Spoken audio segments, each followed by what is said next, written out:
La novia del espectro, Washington Irving, 1819. No hallaré el descanso en mi posada Falstaff. Durante un viaje que hice por los Países Bajos, llegué una noche a La Pomme d'Or, el mejor hostal de una pequeña villa flamenca. Lo hice pasada la hora convenida y me vi obligado a cenar a solas los restos del menú que me sirvieron. Hacía un frío espantoso. Tomé asiento al fondo de un amplio comedor vacío, angustiado por aquella soledad, por aquel silencio. Pedí al posadero algo que leer, y el buen hombre me ofreció cuanto componía la biblioteca de su casa y pensión: una Biblia familiar holandesa y un almanaque escrito en la misma lengua, pero también unos cuantos periódicos parisinos atrasados. Me entretenía en la lectura de alguno de aquellos periódicos cuando llegaron hasta mis oídos unas risas que parecían originarse en la cocina. Cualquiera que haya viajado por el continente sabe lo muy importante que resulta para el viajero llegar a un lugar en el que las cocinas sean alegres, sobre todo en circunstancias como la mía, con un tiempo de perros, cuando más necesario se hace el calor en todos los sentidos. Dejé a un lado, pues, el periódico que leía y me levanté con ánimo de hacer una incursión más o menos profunda allá por donde estaba la cocina del hostal. Vi allí reunidos al amor del fuego a varios viajeros que habían arribado al hostal antes que yo, a hora imprudencial, pues en una diligencia estaban en animada charla con las personas que se encargaban de cocinar para la clientela del Pomme d'Or. Estaban, como he dicho, sentados alrededor de uno de los fogones que parecía un altar ante el que se hubiera congregado una comunidad. Una pequeña de fieles había sobre el fogón, en la pared, cacharros de cocina y una vajilla completa reluciente en la que destacaba un juego de té presto para el servicio. Una lámpara de aceite grande y de cristal reluciente daba luz a los que ahí charlaban y reían, arrojando sus sombras descomunales contra las paredes de la amplia cocina. Bajo aquella amarillenta luz de la lámpara solo aparecía bien iluminada la escena que mostraba a esas personas permaneciendo el resto de la cocina en una penumbra atrayente que sugería placidez e intimidad.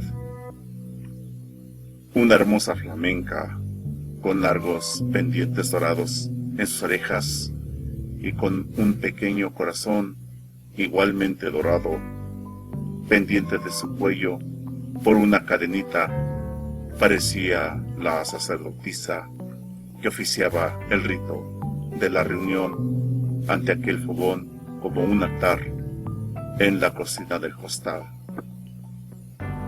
Varios de los presentes fumaban plácidamente sus pipas con ese especial gusto con que se saborea un buen tabaco aromático después de una excelente cena, cuando ya comienza a desearse el tibio lecho para descansar.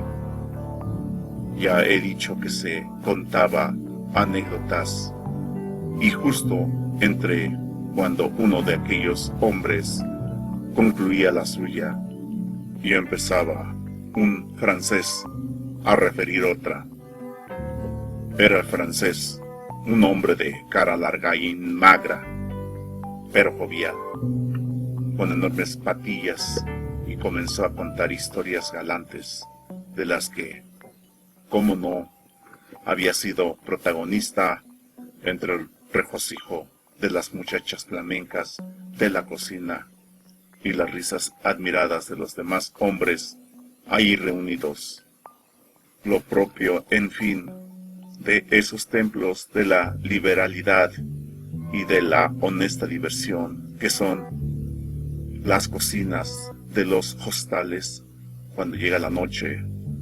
Desde luego, no vi mejor ocasión de sacudirme el tedio, y como en realidad aún no me apetecía irme a dormir, a despecho del cansancio, tomé asiento junto a los ahí congregados, procurando no hacer ruido. Escuché así varias historias más que referían los viajeros, algunas de una increíble extravagancia y otras más verosímiles, como ocurre en estos casos. Todas ellas, sin embargo, se me han borrado ya de la memoria, a excepción de lo que narró un hombre que pido permiso para relatar. Lamento no poder hacerlo con la vivacidad y convicción, empero, con que hizo su relato aquel hombre, ni con su aire tan peculiar, ni con sus gestos tan apropiados.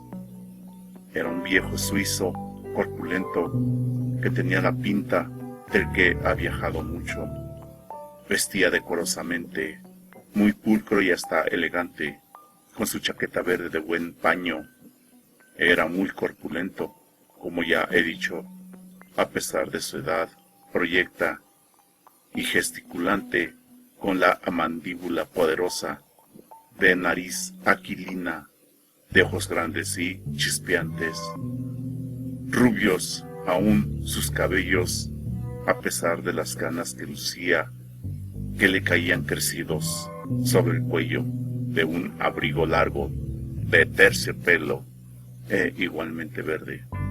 Esos abrigos que en realidad son una capa, prenda tan típica entre los viajeros que recorren en invierno el continente. A veces lo interrumpían en su relato bien las preguntas de quienes escuchaban, sobre todo las preguntas de las muchachas, o bien la llegada de algún huésped aún más tardón que yo mismo, y él a todos atendía, cordial, deferente, para seguir después a lo suyo, con el mismo entusiasmo de antes. Y alguna vez se interrumpía él mismo con el pretexto de dar lumbre a su pipa, sin duda para incrementar las ansias de quienes lo escuchábamos. Ni qué decir tiene que las muchachas, y en especial la flamenca rubicunda de los pendientes dorados, le miraban con embeleso, como enamoradas. Me gustaría que mis lectores se lo imaginaran, con su pipa genuina, con su mentón poderoso, sentado en un sillón, con todo su aire mundano, mientras refería aventuras, como sin importancia, que a todos sorprendían, con la cabeza siempre alta, más que la de un gallo, y entornando a veces los ojos para reafirmar un aspecto particularmente memorable de su relato, o mirando de reojo con ellos cuando el misterio tenía que ser aprensivo. Así acaso la última historia que contó y que a continuación paso a referirles, les toque en el alma tan profundamente como a mí me llegara. En la cumbre de una de las alturas de Ondewald, país salvaje y romántico de la Alta Germania, situado cerca de donde confluye el Mosa y el Rin, se alzaba hace muchos años el castillo del barón von Landsort. Ahora, por el tiempo en que transcurre mi historia, se hallaba en ruinas y casi sepultado por un bosque de hayas y de negros abetos. No obstante, la vieja torre, que servía de punto de observación y vigilancia más importante del castillo, aún se elevaba por encima de los árboles, de igual manera que el varón del que hablo se esforzaba en mantener su dominio sobre los campesinos de la comarca. El varón era un descendiente venido a menos de la gran familia de los Kesseneljenbogen y heredero de sus bienes y del orgullo que fue divisa de la estirpe. Aunque el afán guerrero de sus antepasados había hecho que disminuyera el número de sus propiedades, pretendía el varón, sin embargo, seguir dando muestras de una opulencia infinita. Eran tiempos de paz y todos los nobles de Alemania habían abandonado sus góticos torreones defensivos, colgados de las montañas como nidos de águila, para afincarse en los valles, lugares de común más placenteros y que propician una existencia, por ello, más cómoda. Tenía el varón una hija, su única descendiente, pero la naturaleza compensó no haberle dado más que esa hija, haciendo de ella, en cambio, un prodigio de virtudes. Tanto sus primas como todas las nodrizas y comadres de la comarca aseguraban al padre que no había en toda Germania quien pudiera rivalizar con ella en belleza. ¿Quién mejor que ellas para aseverarlo? Había recibido la educación más esmerada, siempre bajo la vigilancia de sus dos tías, unas viejas solteronas que, habiendo pasado varios años de su juventud en uno de los pequeños principados de Alemania, estaban por ello versadas en todas las ramas del saber, en todos los conocimientos precisos para instruir convenientemente a una joven de abolengo y belleza tan notables como los de su sobrina. Por la virtud de los consejos recibidos de sus tías, así la hija del varón accedió a un grado sumo de perfección espiritual. Aún no había dejado atrás sus maravillosos 18 años y ya hacía encantadores bordados y representaba escenas santas prodigiosas en los telares, tan expresivas que se podía jurar al verlas que las ánimas del purgatorio habían vuelto a la vida. Era capaz de leer, además, y sin mayores esfuerzos, los mismos libros religiosos que otros, con las historias de caballeros andantes de Heldenbuch. Había hecho, en fin, grandes progresos en la literatura, con lo que ya era capaz de escribir su nombre sin olvidarse de una sola letra. Lo hacía de manera muy pulcra, harto legible, a tal punto que sus tías podían leerlo sin necesidad de ponerse las antiparras para tratar de adivinar cuál sería una u otra letra. Más, y muy especialmente, sobresalía en artes tales como las del cual era la danza del día, tocar en el arpa distintos aires de la tierra y también el laúd. Además, de saberse de memorias las más tiernas baladas de los Minelediers, las tías de la joven que en sus años mozos habían sido, sin embargo, mujeres coquetas y de virtud más que en entredicho, eran las personas más idóneas para vigilar como auténticas cancerberas la conducta de su sobrina, pues no hay dueña de una virtud tan rigurosa y de un decoro tan sobrio como una coqueta que se quedó soltera.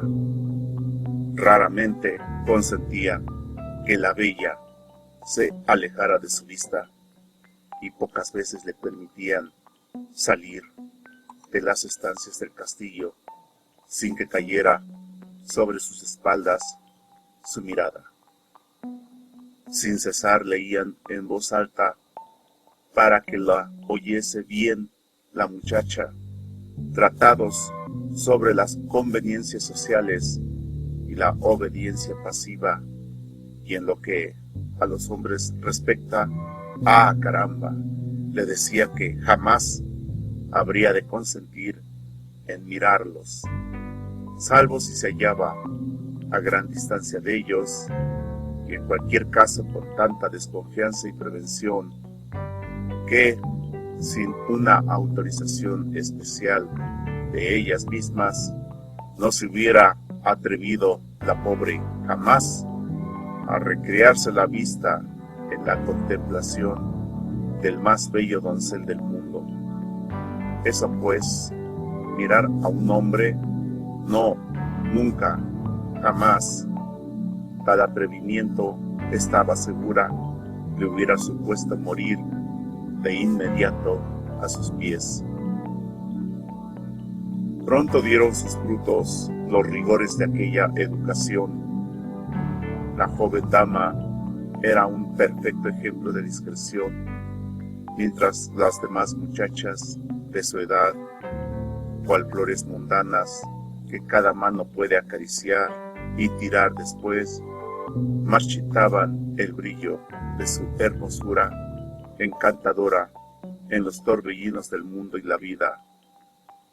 Nuestra modesta y encantadora Virgen, tan hermosa, dirigida siempre por sus virtuosas cancerberas, florecía como el botón de una rosa solitaria que se alza y abre, magnífica en su esplendor, entre todas las espinas que la cercan.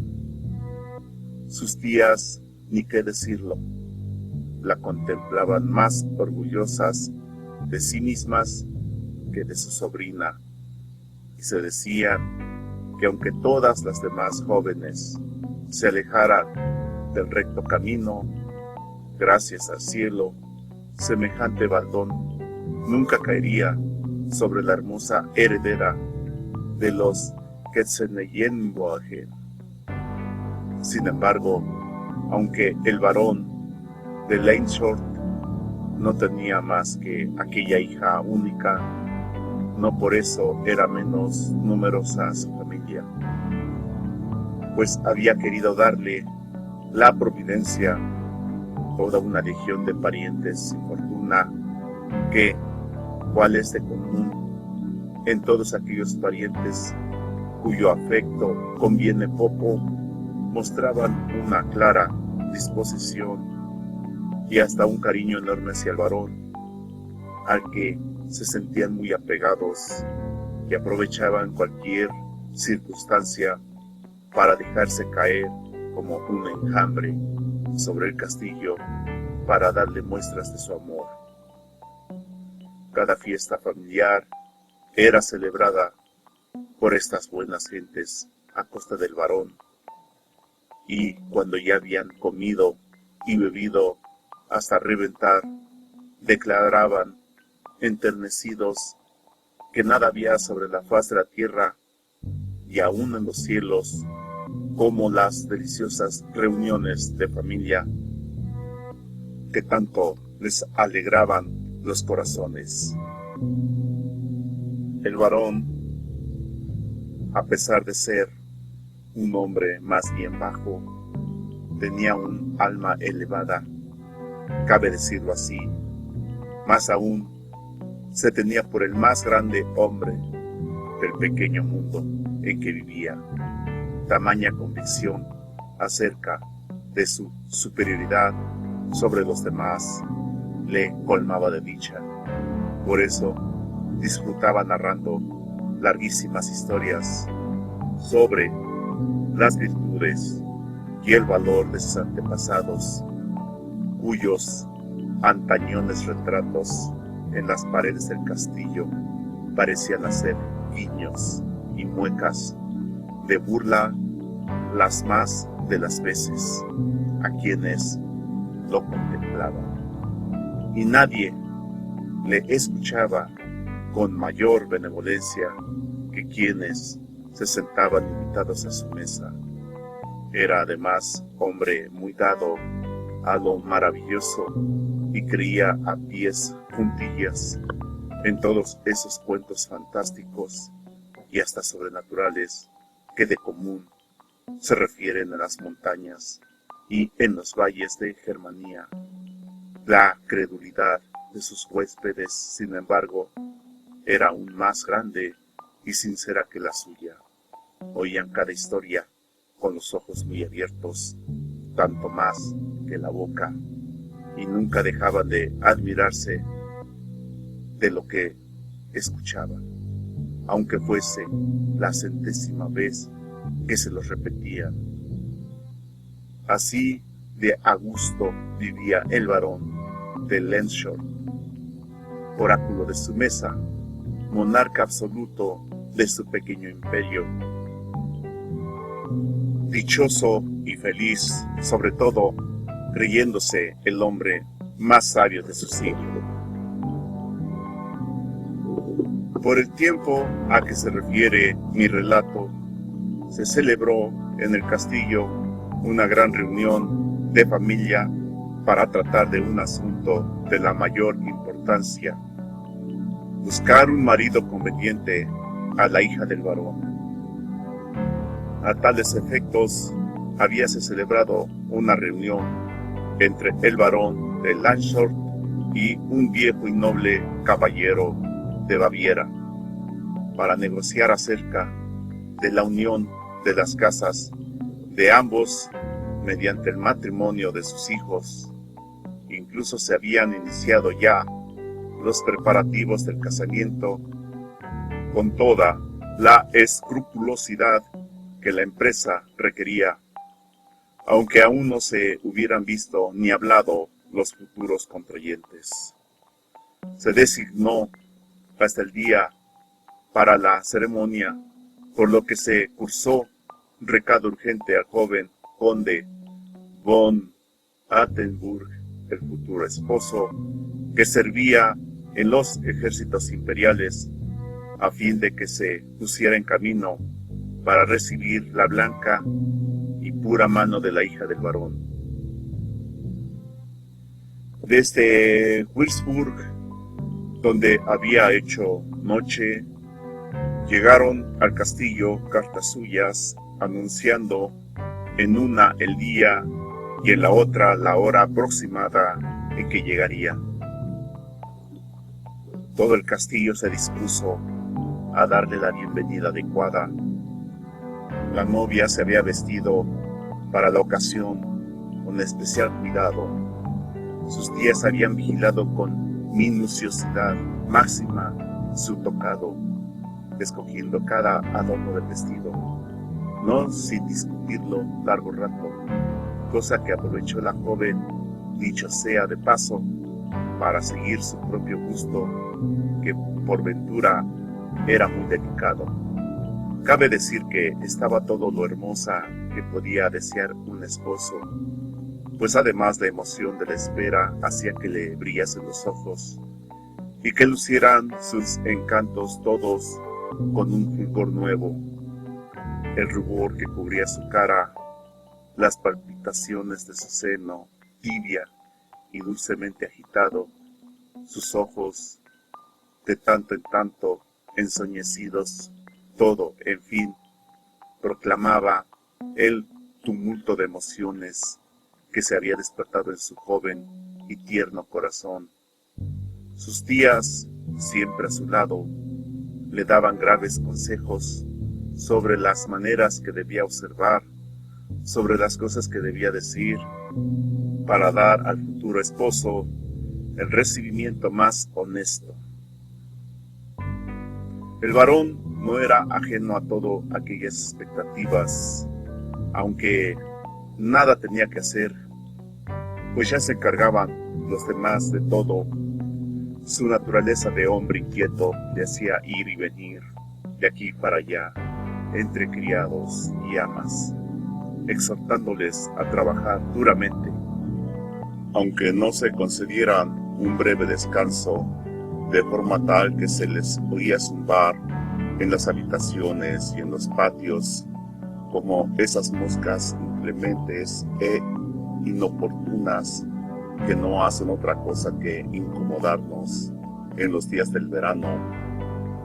Mientras tanto, ya había sido sacrificada y dispuesta para los pucheros la ternera más grande de las cuantas tenían en la granja. Ya por los bosques había resonando los gritos de alerta y victoria de los cazadores dedicados a cobrar exquisitas piezas. Ya estaba la cocina atiborrada de viandas para preparar, ya que las bodegas rebosaban de océanos de Rheinwein, y hasta el gran tonel de Heidelberg prestó su contribución a la fiesta. Todo, en fin, estaba dispuesto para recibir cual era debido hacerlo al distinguido huésped, con tanto saucibraus como es propio de las normas de la hospitalidad germana. Pero el novio tan esperado no aparecía. Pasaron horas y más horas y no llegó. El sol, cuyos rayos penetraban hasta lo más profundo de los ricos bosques de Odenwald, acabó por derramar su luz solo sobre las cumbres de la montaña. El varón, desde la más alta torre de su castillo, se fatigaba la vista inútilmente mirando en la lontananza, ansioso por avistar al conde y a su séquito. Una vez creyó verlo, al fin, el sonido de un cuerno prolongado en el aire por los ecos del valle resonó en sus oídos y le alegró el corazón. Vio a lo lejos muchos hombres a caballo que avanzaban por el camino, mas apenas llegaron al pie de la montaña, tomaron de pronto una dirección que desde luego no conducía al castillo. Se ocultó al fin el sol lentamente a la tenue luz del crepúsculo. Los murciélagos empezaron a revolotear, girando enloquecidos sobre sus cabezas. El camino se hacía cada vez más oscuro.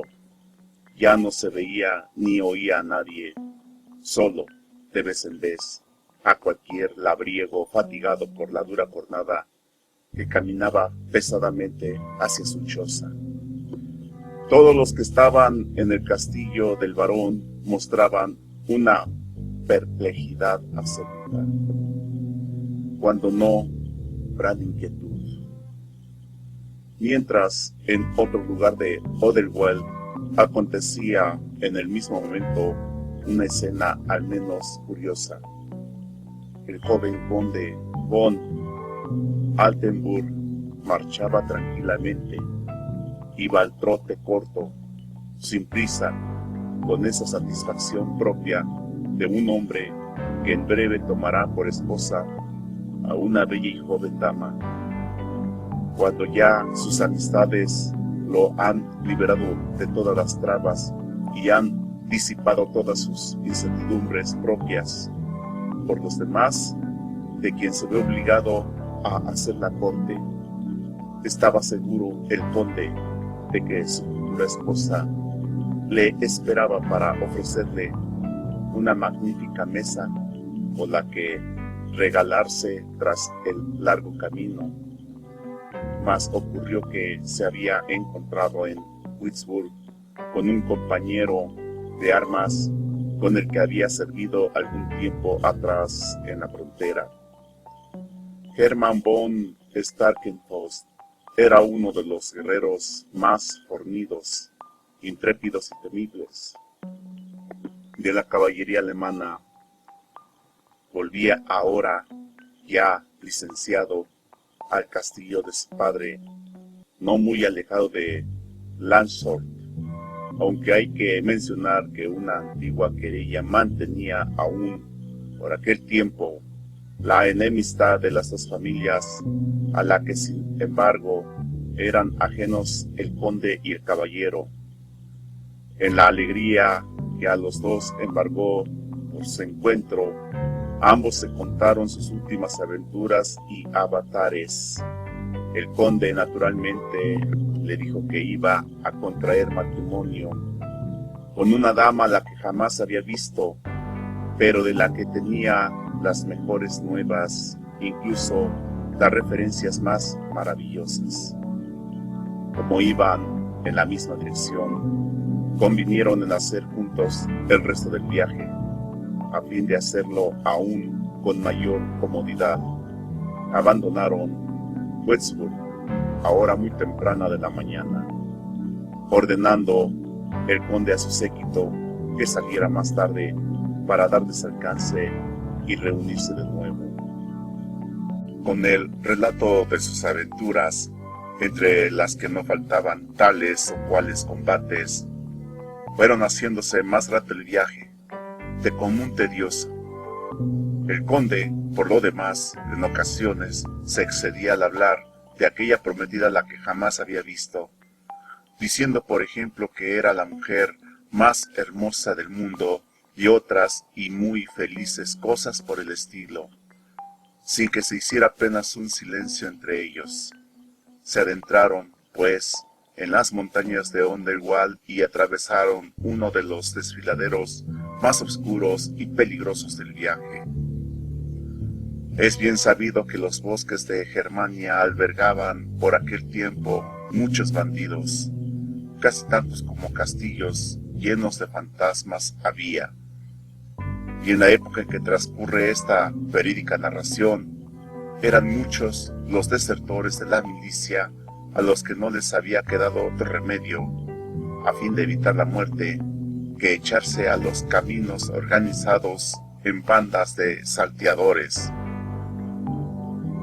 Nadie ha de sorprenderse, así las cosas, si digo que nuestros dos caballeros fueron atacados al cabo por una banda de ladrones, cuando de atrás ya el desfiladero se adentraron en el bosque. Se defendieron con gran coraje, como es lógico, lucharon largo tiempo y ya estaban a punto de sucumbir, empero cuando acudió el séquito del conde en su auxilio. Huyeron los bandidos entonces, mas el conde había recibido una herida mortal y no tardaría mucho en fallecer. Antes, sin embargo, se lo llevó con cuidado a Würzburg para que fuese atendido por un sabio monje que lo mismo curaba las almas que los cuerpos. En vano, la mitad de su talento, la que curaba los cuerpos, se demostró incapaz de evitar que allí concluyesen los días del pobre conde von Altenburg. En su lecho de muerte, suplicó el conde a su amigo que se dirigiese al castillo del barón de Lanston tan presto como pudiera para comunicar la causa de que no hubiese estado junto a su prometida en la hora anunciada. Aunque no se tratase del amante más apasionado, sí hay que hacer notar que era probablemente el hombre más cumplidor de sus obligaciones y palabra, y se mostraba ciertamente dolido por no haber hecho acto de presencia donde se le esperaba, También por la misma razón, suplicaba al amigo que cumpliese cuanto antes su encargo. Si no se hace así, le dijo, no reposaré tranquilo en mi tumba. Lo repitió hasta 2 veces más solemnemente. Tan viva súplica no necesitaba más que ser atendida sin otras consideraciones. Así pues, el guerrero Starkenfors calmó a su amigo, prometiéndole cumplir fielmente su última voluntad, y le tendió su mano para darle la prueba necesaria de la validez de sus palabras. El moribundo llevó la mano del amigo a su corazón, muy agradecido por su gesto noble, y apenas unos pocos segundos después comenzaba a delirar trágicamente. Habló en su sinrazón de su prometida, de la felicidad que le aguardaba junto a ella. Dio órdenes para que se le preparase un caballo con el que dirigirse cuando antes hacia el castillo de Landsort, y murió soñando que lo galopaba.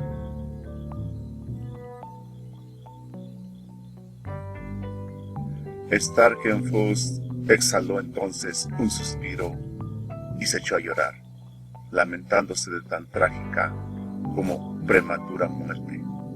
No obstante, pronto pensó en el encargo hecho por su amigo antes de expirar. Sentía una opresión terrible en el pecho y tenía la cabeza atormentada por la inquietud y la prisa de cumplir cuanto antes aquella última voluntad del conde, pues no en vano tenía que presentarse en la casa de los enemigos históricos de su familia sin haber sido invitado, y encima, para acabar con las ilusiones y con la alegría de los ahí reunidos, comunicándoles tan triste nueva. Pero, al tiempo, cobraba en él fuerza, paulatinamente, una cierta curiosidad por ver de cerca a la bella Kanzeneyenbogen, cuya fama de hermosa se extendía ya más allá de la comarca, y a quien, tan alejada del mundo, había tenido siempre. No en vano era Starkenfors un rendido, sino devoto admirador de su bello sexo, y se daba en su carácter, además, una cierta tendencia a la originalidad en sus comportamientos que lo llevaba a emprender cualquier aventura o que solo se le pasara una vez por la cabeza. Antes de partir, cuidadoso como lo era con los detalles, hizo los necesarios arreglos con los frailes del convento para la celebración del funeral por su amigo, que sería enterrado posteriormente en la catedral de Würzburg, en la cripta de sus antepasados, y los servidores del conde, llenos de tristeza, cargaron con los restos para hacer el trágico traslado hasta la iglesia. Mas volvamos de nuevo a la familia de los Kanzeneyenbogen.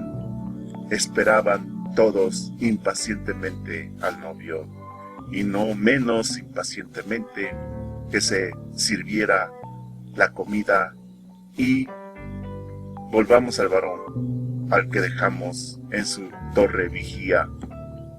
Desesperado el varón, porque ya se había cerrado la noche, sin que diera señales de vida, el futuro esposo de su hija bajó de la torre.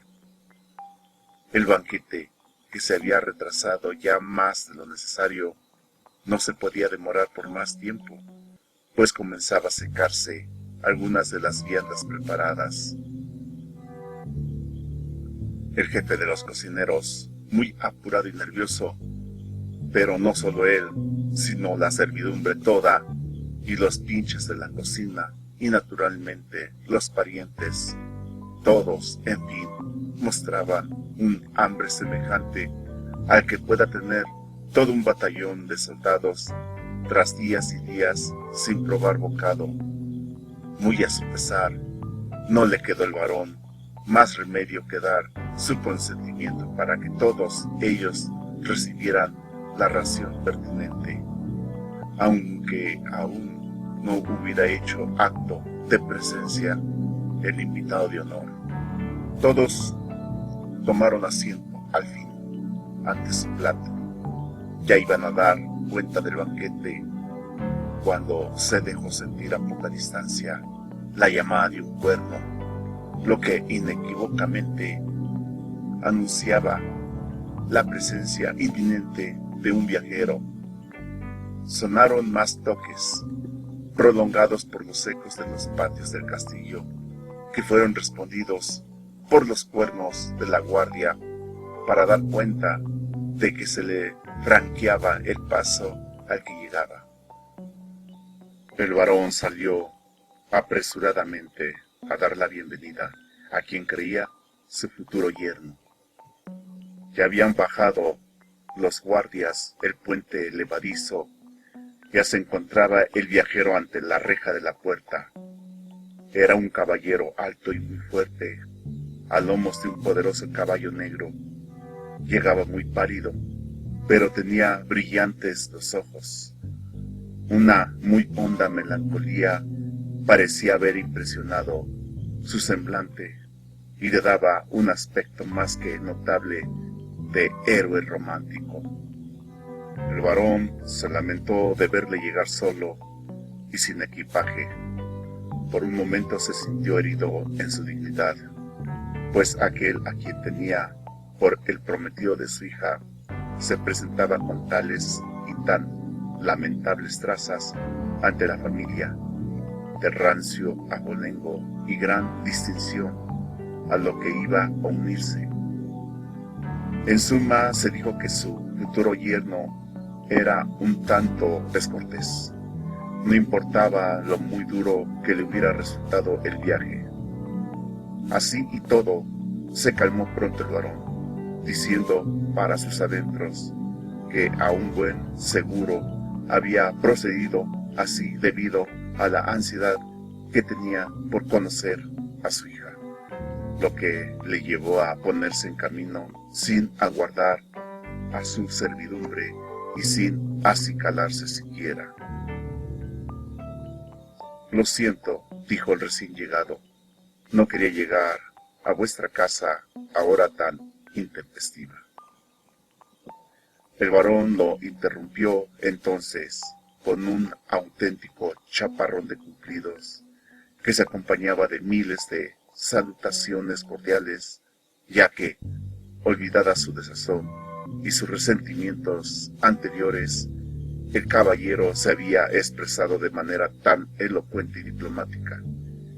Quiso el extraño detener aquel torrente de palabras un par de veces, alzando la mano, pero viendo que era imposible hacer que el varón callase para escucharle, se resignó, bajó la cabeza y esperó a que acabara. Así llegaron al último patio del castillo. Al fin hizo el varón una pausa, mas en cuanto el caballero intentó abrir la boca para explicarse de nuevo, fue interrumpido, ahora por las mujeres de la familia, que llevaban de la mano a la novia, modosa ésta, pugnando vergonzosa por esconderse tras ellas, ruborizada dulcemente en su sonrisa. No pudo por menos que contemplarla arrebatado el caballero, como en éxtasis. Tal parecía que se hubiera enajenado su alma al contemplar a tan bella damita. Una de las tías solteronas murmuró entonces unas palabras al oído de la hermosa y virginal muchacha, que hizo un gran esfuerzo para hablar, alzando tímidamente sus ojos de un azul profundo, húmedos por las alegres lágrimas que intentaba reprimir. Miró al caballero, pero fue solo un segundo, pues de inmediato bajó los ojos otra vez. No le brotó una sola palabra de entre los labios, pero una graciosa sonrisa que vagaba por su boca le marcó dos no menos lindos hoyuelos en sus mejillas de rosa, como si hubiera querido demostrarle que nada le placía más que su presencia. Era imposible, ciertamente, que una damita en la tierna y feliz edad de los 18 años, dispuesta a entregarse al amor y al matrimonio en cuerpo y alma, no quedase encantada ante la presencia de un caballero como aquel, de porte tan impresionante y de nobleza más que evidente. El caballero se presentaba muy tarde, por lo que no había tiempo para más preámbulos, ni mucho menos para seguir hablando. El varón era hombre, que se distinguía por adoptar decisiones rápidamente, así que, dejando para el día siguiente cualquier explicación, hizo que todos tomaran asiento a la mesa para que se diera inicio, de una vez por todas, el banquete de bienvenida aún intacto. La mesa estaba servida en el gran salón del castillo, los muros cubiertos de retratos de los héroes de la familia Katzenelnbogen, alguno de los cuales, por cierto, era incluso bien parecido, y de incontables trofeos de caza y otros obtenidos en justas memorables a lo largo de los tiempos.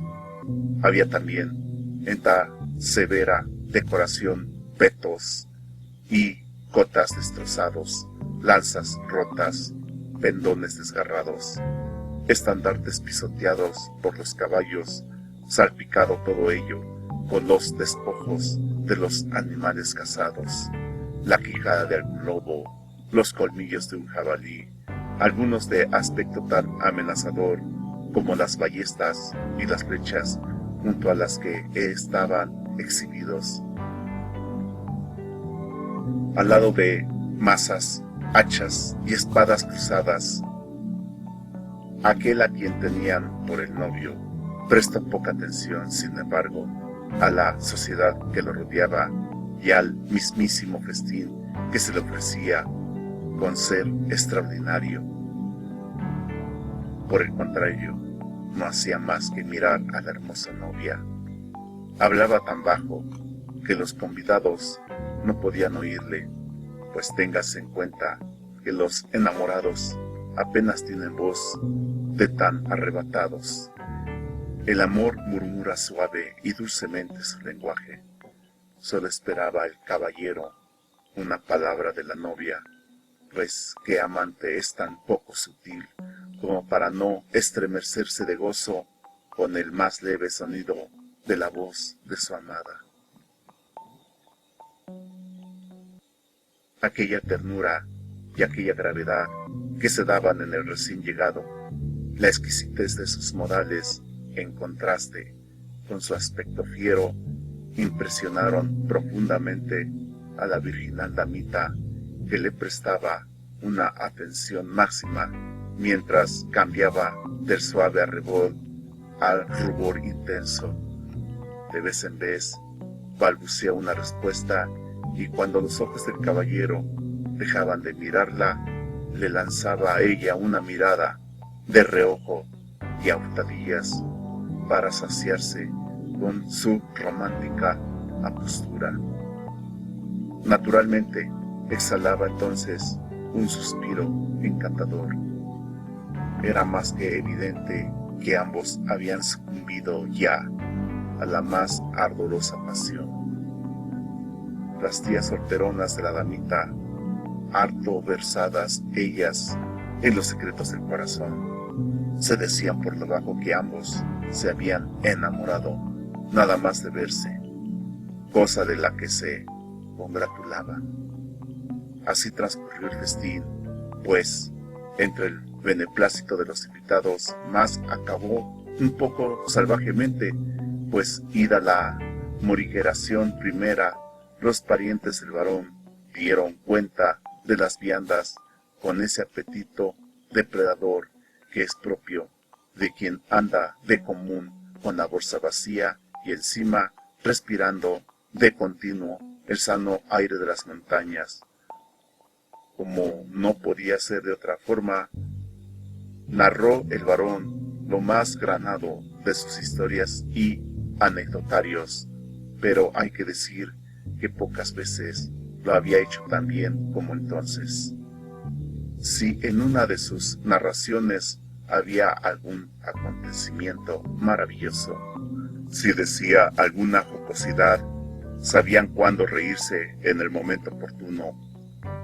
Cabe añadir que el varón, como la gran mayoría de los señores de su tiempo, poseía una dignidad enorme y no era por ello hombre dado a las excentricidades y a los chascarrillos groseros, por lo que pocos eran los que tenían por una tontería plena sus historias, y si creía haber consentido en cualquier cosa chocarrera, bien que a su pesar, y aunque los demás no le hubiesen advertido, acudía presto al vino el varón para llenar las copas, forzar un brindis y dejar que cayera el velo del vino, así de gratamente bebido sobre su desliz anterior.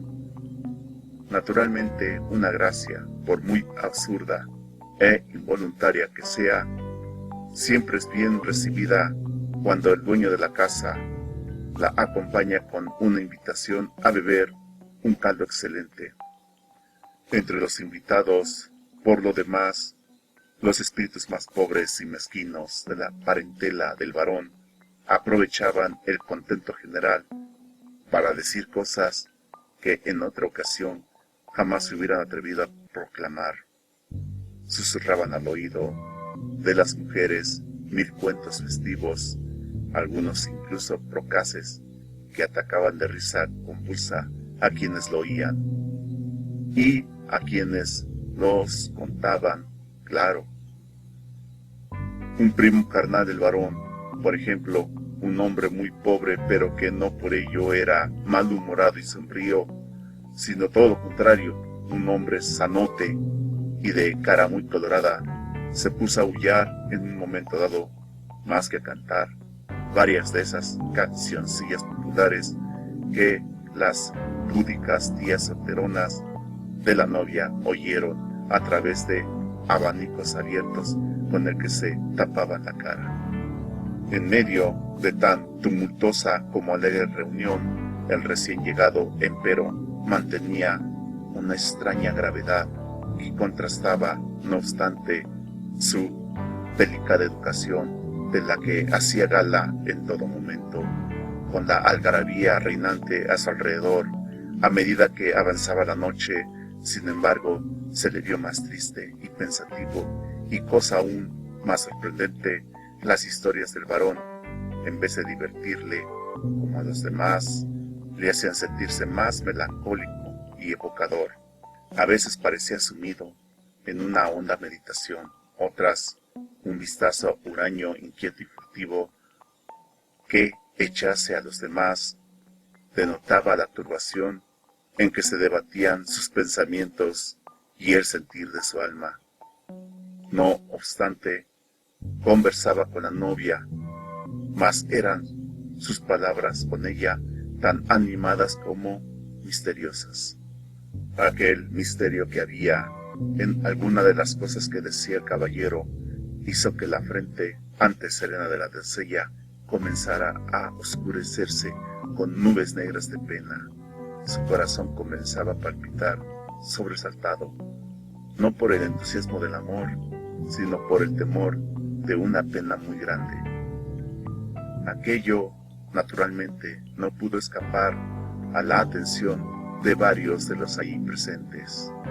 La inexplicable y súbita tristeza de la novia y la rigidez del caballero llenó de inquietud a quienes les observaban, al punto de que, poco después, todos hablaban en voz baja, habían cesado los cánticos y las bromas, se miraban acongojados y se testimoniaban, en fin, su sorpresa ante aquella melancolía de los amantes, cuya causa ignoraban. Poco a poco fue haciéndose el silencio en el gran salón del castillo. Se entrecortaban las conversaciones, aún las que se hacían en voz más baja, con un lúgubre silencio, y donde antes hubo algarabía, fiesta, relatos jocosos y hasta indecentes, comenzaron a producirse narraciones trágicas de aventuras sobrenaturales. A un cuento realmente pavoroso sucedía otro aún más terrible. El varón hizo que más de una dama estuviera a punto de sufrir un síncope con el relato sobre un espectro que llevaba a la grupa de su caballo a la bella Leonora. Una historia espantosa, es cierto, pero real.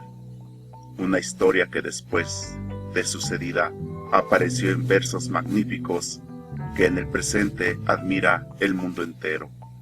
El caballero al que todos tenían por el prometido de la hija del varón escuchó aquella historia atentamente y quedó impresionado a tal punto que hubo de levantarse de su silla haciendo mucho ruido antes de que el anfitrión la concluyera.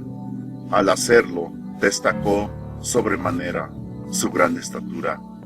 El varón, que era hombre de corta talla, como ya se ha señalado, creyó hallarse entonces ante la presencia de un gigante o de algún otro ser nacido de las historias fantásticas a las que tanto propendía. Oyó el caballero de pie, pues, el final de la narración del padre de la novia. Lanzó entonces un hondo suspiro y se despidió de los ahí presentes con educación y mucha solemnidad, dejándolos perplejos. Miraron todos al varón, entonces que, además de atónito, parecía haber sido tocado por un rayo. «No podéis abandonar el castillo a estas horas», le dijo el varón, rehaciéndose. «Es la recepción que os brindamos, y ya os hemos dispuesto aposentos para que descanséis». Pero el caballero movió la cabeza triste y misteriosamente. «Debo», dijo al fin, «pasar esta noche en otros aposentos, bien distintos de los que me ofrecéis». Algo en su tono hizo que el varón se conmoviera, mas, como era hombre orgulloso, repitió su hospitalario ofrecimiento. El caballero, no obstante, se limitaba a negar la cabeza sin decir palabra, mirando al suelo. Al fin alzó la mano en señal de despedida y abandonó el salón. Las tías solteronas de la bella novia se quedaron de piedra. La hermosa virgen escondió sus ojos a la mirada de los demás para que no viesen que lloraba.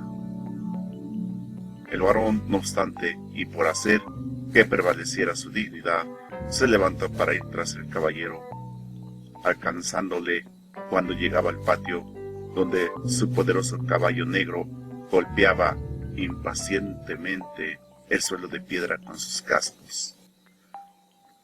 El caballero entonces, y como no quería mostrar descortesía para con su anfitrión, se volvió y dijo con voz ahogada, casi sepulcral: «Ahora que nadie nos oye, puedo deciros el secreto de mi marcha. He hecho una promesa solemne y he de cumplirla». «¿Cómo?», dijo el varón. «¿Y no os puede reemplazar alguien de vuestra confianza para cumplir ese compromiso?». «Nadie puede reemplazarme. Estoy obligado, por mi palabra, a ir a la catedral de Würzburg». «Bien, de acuerdo», aceptó el varón. «Id presto, pero tendréis que regresar mañana en busca de mi hija. No, dijo muy lúgubre el caballero, no he dado mi palabra de llevar a vuestra hija al altar de la catedral de Würzburg. Me esperan los gusanos de la sepultura. Estoy muerto. Me asesinaron unos salteadores de camino. Mi cuerpo yace ahora en la catedral de Würzburg y seré enterrado a medianoche. Mi tumba, pues, me aguarda abierta. Es preciso que cumpla mi palabra. Montó rápidamente a caballo, cruzó como una flecha el puente levadizo y pronto se perdió el eco de los cascos de su montura, barridos por un súbito viento feroz y la oscuridad de la noche. El varón, profundamente consternado, volvió al salón del castillo, donde se había celebrado el festín, y contó lo que acababa de pasarle. 2 damas de las ahí presentes se desmayaron de golpe. Otras se pusieron enfermas solo de pensar que habían compartido mesa con un espectro. Varios de los pacientes del varón creyeron que aquel caballero fantasmagórico podía ser el cazador al que aluden tantas leyendas alemanas. Otros hablaron de los espíritus de las montañas, de los duendes y demonios de los bosques, en fin, de una buena cantidad de seres sobrenaturales, cuyas historias han espantado desde tiempos inmemoriales a las buenas gentes de Germania. Uno de los parientes más pobres del varón incluso supuso, y así lo proclamó, que acaso aquello no fuera más que una broma del novio, una disculpa para retirarse, añadiendo que su sombría apariencia y hasta su clara extravagancia no hacían presagiar nada bueno a pesar de sus modales. Ni qué decir tiene que de inmediato mostraron su indignación ante aquellas palabras los allí presentes y sobre todo el varón, que lo miró como si fuera un renegado de la fe verdadera. El pobre incrédulo no tuvo más remedio que abjurar de inmediato de su herejía y abrazar con fervor la fe de los verdaderos creyentes, aún en los espectros. Mas, cualesquiera que hubieran sido las dudas, quedaron disipadas por completo a la mañana siguiente, cuando llegaron al castillo heraldos con la mala nueva de la muerte del joven conde y de su entierro en la catedral de Würzburg. Es fácil imaginar la consternación que aquellas noticias causaron en el castillo. El varón se encerró en su cuarto para llorar sin ser visto. Los invitados que la noche anterior tanto regocijo mostraron no querían, empero, dejarle solo con su dolor y vagaban por los patios o se reunían en los salones para lamentarse, más que por el fallecimiento del novio, por la tristeza de tan gran hombre como era el varón, valedor de muchos de ellos. ¿Acaso por afán de cobrar fuerza y valor ante la desgracia fue por lo que comieron y bebieron abundantemente a lo largo del día? La pobre y virginal doncella, viuda antes de casarse, era quien más lástima daba. Había perdido a su esposo antes de haberlo abrazado siquiera. ¿Y qué esposo? Sí, era así de desgraciado e imponente como espectro. ¿Cómo habría sido en vida? Lloraba y se lamentaba, llenando las estancias todas del castillo con su dolor, salvo el comedor donde se hartaban los parientes. Pasó la segunda noche de su viudez en un cuarto, acompañada de una de sus tías, que tenía el decidido empeño de dormir junto a ella. Esta mujer, su tía, a la que conmocionaba especialmente las historias de fantasmas y aparecidos en general, y que además sabía narrarlas muy bien, contó uno de aquellos cuentos a su sobrina para que se quedase dormida. Mas la que se durmió al cabo fue ella misma, aún sin terminarla, pero hay que decir que escogió para la ocasión una de las historias más largas de cuantas se sabía. Aquella habitación estaba bastante apartada de las demás y daba a un pequeño jardín. La hija del varón, dormida ya su tía, sumida en sus recuerdos y en las expectativas frustradas, la virginal y contrita muchacha contemplaba la pálida claridad de la luna en cuarto creciente que parecía tremolar entre las hojas de las ramas de un álamo que se alzaba frente a la ventana.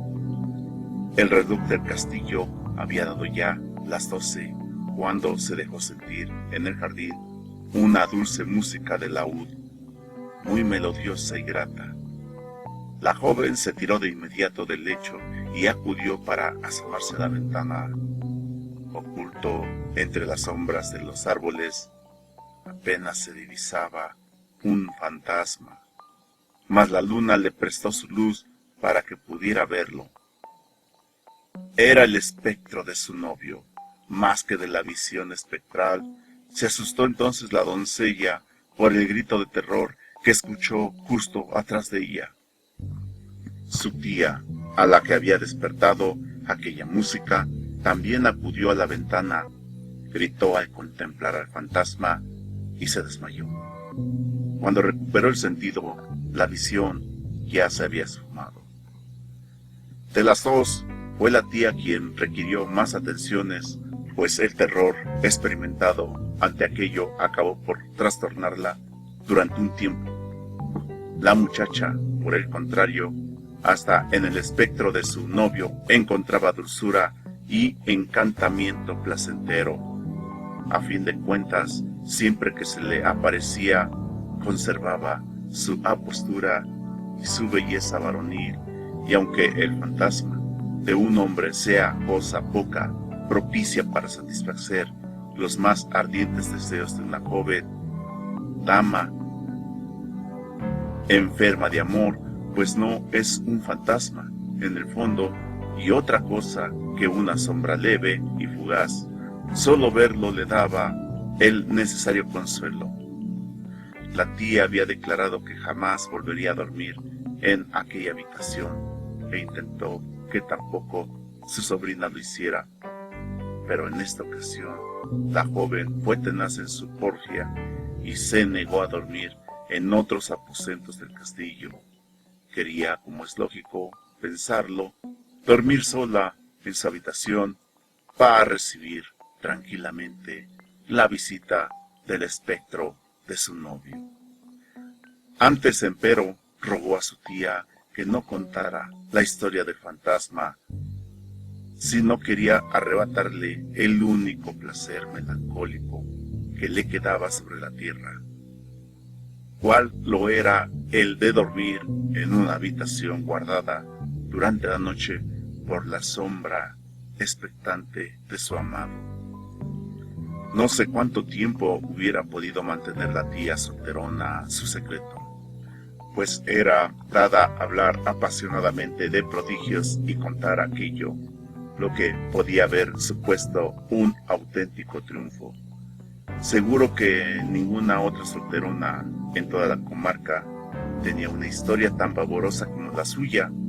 Aún hoy se dice por aquellos vagos, con admiración, que guardó silencio durante una semana entera, pero pronto quedó libre del tormento de seguir haciéndolo, pues comprobó una mañana, cuando se disponía a bajar de sus aposentos para desayunar, la mala nueva de que la joven había desaparecido. No estaba en su cuarto, ni había dormido en su lecho. Tenía la ventana abierta. La tierna palomita, pues, parecía haber volado. Es difícil hacerse una idea de la estupefacción en que se sumieron los moradores del castillo ante la ausencia de la hija del varón, hasta los parientes del varón que comían a 2 carrillos hicieron una pausa y cesaron en su voraz apetito, cuando la tía solterona, llevándose las manos a la cabeza, recorrió todas las estancias del castillo, diciendo con un hilo de voz: el fantasma, se la ha llevado el fantasma.